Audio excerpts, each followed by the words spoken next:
Hello friends, in this question we are asked to find the summation n equal to 0 to infinity x of n, okay, when the z transform of the signal is given to us and also it is given that it's a right-sided signal. So let us see what's a right-sided signal first. So if I draw x of n with respect to n, okay, then my right-sided signal is going to be 0 for some value less than n equal to n naught, okay.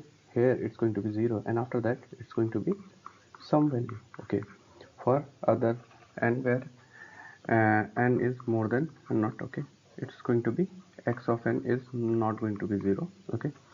So this is a right-sided signal, okay.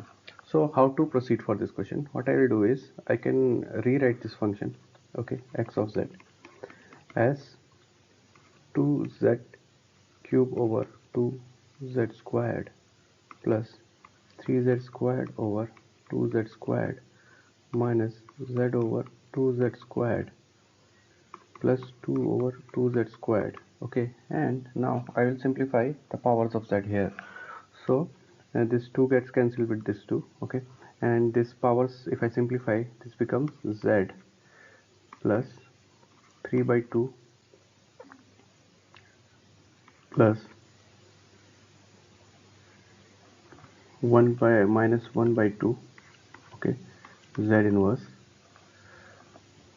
plus z power minus 2. Now you can see here that I have rewritten the function. Now we know that corresponding to the power of z, we can find what is the amplitude of the, or what is the value of the function, okay, or the value of the signal at the time instance, okay, for that value of n, okay.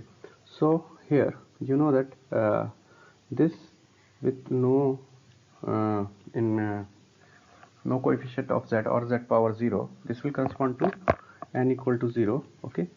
For negative powers it's going to be more than 0, okay, so this will correspond to n equals to 1, and here this coefficient I can write 1z power minus 2, this will correspond to n equal to 2.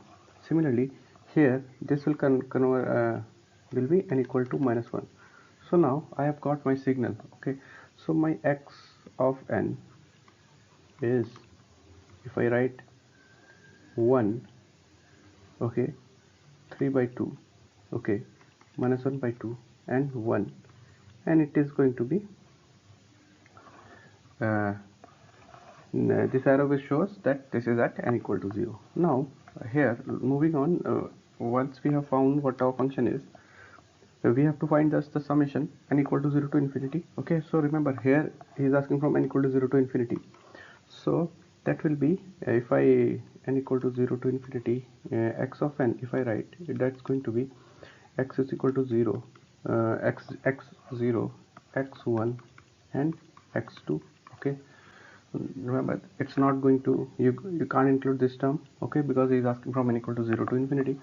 So this is simply going to be 3 by 2 minus 1 by 2 plus 1, and if you write this sum, this is going to give you 2. So 2 is the answer to this question, okay.